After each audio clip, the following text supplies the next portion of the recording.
Je pense que c'est une question à la base même de ton attachement à ton alma mater. Moi, je l'ai dit souvent, la première journée dans les années 72-73 que j'ai mis la main sur la poignée de porte à Docel, j'aimais ça ici.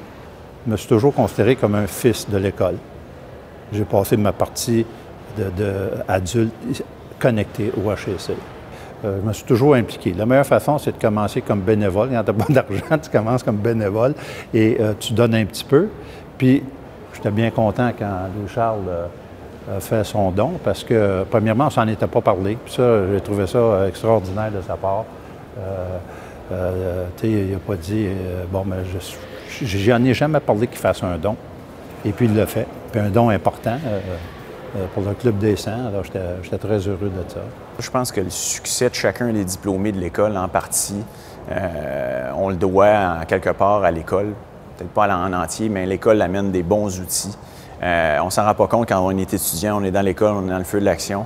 Mais quand on sort sur le marché du travail, puis que la carrière avance, puis qu'on garde un bon réseau de contacts qui vient beaucoup de l'école, tout ça fait en sorte qu'en quelque part, c'est assez important de redonner à l'école pour que ça se perdure, puis pour contribuer au succès, dans le fond, de tous les jeunes là, et tous les diplômés de l'école. Les dons sont souvent associés aux bourses.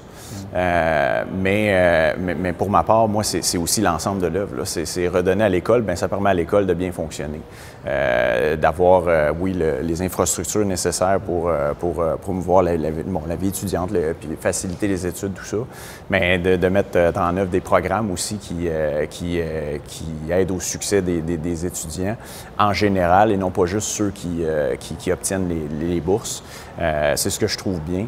Puis, encore une fois, comme je mentionnais, pour ma part, c'est d'influencer vraiment la plus jeune génération là, à redonner à l'école. Moi, je dirais, soyez fiers de l'école, puis reconnaissants envers ce que l'école vous a apporté, puis donnez, peu importe le montant.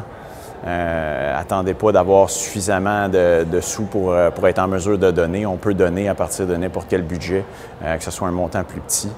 Mais il faut le faire très tôt, en fait. Dès qu'on est diplômé, on peut commencer à redonner à l'école. Moi, j'ai toujours comparé une fondation, c'est quand tu bâtis un mur. Tu sais, tu commences par le bas, tu mets une première rangée de briques, puis une deuxième, puis une troisième.